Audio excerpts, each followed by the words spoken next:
Hello and welcome everybody, and thank you guys for joining me again. My name is Wilkie and I'm here with another Lost Ark guide. Today's topic is going to be a Yorn Void Dungeon / Abyss Dungeon, depending on what kind of translation you're using. The one called Road of Sorrow, which is the first one. One keynote I want to mention here, I did record this footage, and also the other footage that you're going to be seeing throughout these guides is recorded, or was recorded, during my challenge runs, which is the Trials of the Abyss. The reason for that is you basically can't really overpower them with sheer item level. So in order to show you some of these mechanics, I chose to record them here. Mechanically, nothing changes from your standard Void / Abyss dungeon towards this one, so fret not. First of all, this dungeon basically consists of a bunch of trash mobs and 2 bosses, so I don't really think I have to talk about any of these bosses. So let's just dive straight to the first boss. So the first boss only really has one mechanic and one thing in particular that I think is important to understand, other than your typical don't step into the telegraphs. And this one is these bubbles that he spawned. These things will actually stun you for quite a while, and you definitely don't want to step into those. And you'll see once he does his actual mechanic onto why that is. Other than that, like I said, he has a very easy and telegraphed move, so dodging those shouldn't be a problem. Also, he doesn't do tremendous amounts of damage, so even if you do get hit, it shouldn't be the end of the world. So the move you're looking out for is when the announcement pops up and he goes into the center. There's 2 variants of this. The first one is, as you can see now on the screen, there's a circle around the boss and you don't want to touch him. He starts firing out lasers out of his hands and you just rotate whichever directions the lasers go. This is very straightforward and shouldn't be too hard the first time around he does that. Just keep an eye out where his hands are at the end of the animation, and then just rotate. Walking usually is good enough, but in case you do have trouble, make sure you use your spacebar, and definitely don't try to touch the circle. So the second time the mechanic is about to hit, it gets a little bit more convoluted and problematic if people aren't aware of what to do. And I'll show you a quick example of what actually not to do or what's not supposed to happen. Especially, you can also see the amount of damage that you take touching those balls or the laser or the circle. As you can see here, it wipes us pretty quickly, so you definitely want to make sure that you have an open space and they don't get hit by that mechanic. So let's just recap this a little bit, what exactly went down here. First of all, you see that you now have crosshairs above your head. That indicates that on your player location, there's gonna be a bubble spawning at that specific location. So in my scenario, I'm in the northwest side of the map. If you look at the minimap, I'm basically top left. And this is one of the 2 preferred spots that you want to be in. The reason for that is that the arena is rather long.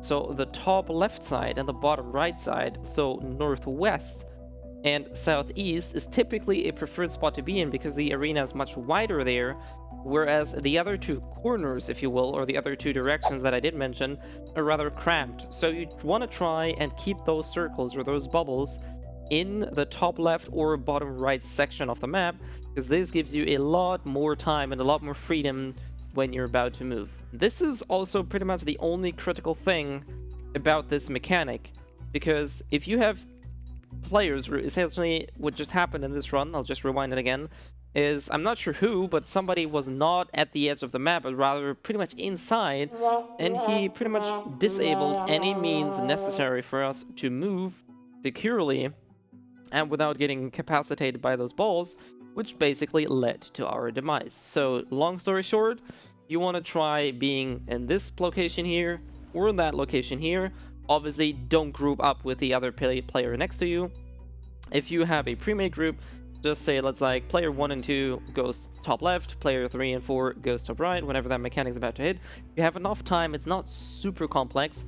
Just spread out a little bit, try to place those orbs at the wall as far away as you can, and then this mechanic is pretty easy to do. There's one other variant of this mechanic, and that's when the boss actually has the death zone not around him, but everywhere around the arena, and you have to be close inside the small circle around him. But the mechanic itself is going to be the same. Step around the laser. As you can see, be aware that he may stop and change directions. Other than that, just crawl around him, wait for the lasers to disappear. Et voila, you're done with that mechanic. Before actually going to the second and final boss of this dungeon, you have to take positions, or you should be taking positions in the circle for one of the following mechanics. Usually this is done by pinging or just standing there in the circle, as you can see here. And if people are aware of the dungeon or know what the mechanic is about, you will usually see them aligning to the free spots. Typically it's going to be north, east, south, and west. It may be tilted 45 degrees, but either way, just take 4 positions and you should be fine for the mechanic that is about to hit. The mechanic is about to hit when the boss teleports to the center. This is your sign to take the pre-assigned positions. In this case, I'm in the top spot, as you can see on the minimap. The other people are in the other spots that were taken. Your goal is to take 3 of the yellow orbs to get this aura around yourself going. This is your task. Failing to do so creates a lot of problems, usually resulting in a wipe. With that aura, the now spawning red balls can be destroyed. 2 strikes of the aura are enough to kill or destroy those balls, and this is why you sign up these positions in order to clear the area. In this case, we actually wiped. The reason for that being is one of the party members did not manage to do it, so he did not get the aura and he was not able to clear his side of the map, which results in a failure. This example right now is basically how you should be doing it. Like I said, I'm in the top spot again. Collect 3 yellow orbs, get the aura, start destroying the orbs. Obviously check a little bit to your side. Sometimes teammates are a little bit more to the left or to the right, top or bottom. Just make sure you cover it as much as you can. If done right, you take a very small hit, around 1000 or 700 damage you take. Afterwards, you can proceed to deal damage to the boss.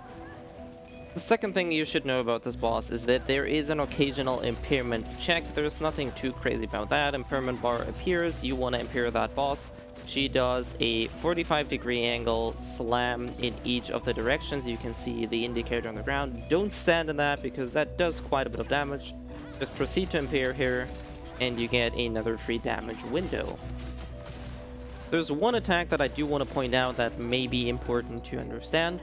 Whenever she hunches down and disappears for a while, spawning those red orbs around you, you want to make sure you move around or keep your spacebar up. Getting hit by her landing strike afterwards makes her get a shield and also an aura around herself that deals periodic damage. It's not too crazy amount of damage that she deals with that, but it's annoying because she deals damage with it and she gets a shield. So you're prolonging the fight. So whenever you see her hunching down then disappearing and you see the small red AoEs around, just make sure that you move around, just like in this example. Nobody get hit, there's no aura spawning, no nothing, easy peasy, just move on. This is pretty much all you need to know for the 2 bosses in the Road of Sorrow. As you can see, we cleared it here just fine, and that's it for the first Yorn Void Dungeon / Abyssal Dungeon, depending on which translation you're going to be using. I do hope this was helpful. As usual, timestamps are going to be in the description below, and if you have any other questions, then feel free to put them down in the comment section below. Last but not least, you can catch me live on my Twitch streams on Monday, 1700 CST, and some other days that I usually announce as well. I do hope this was helpful. Stay safe, stay healthy, and I'll see you guys next time.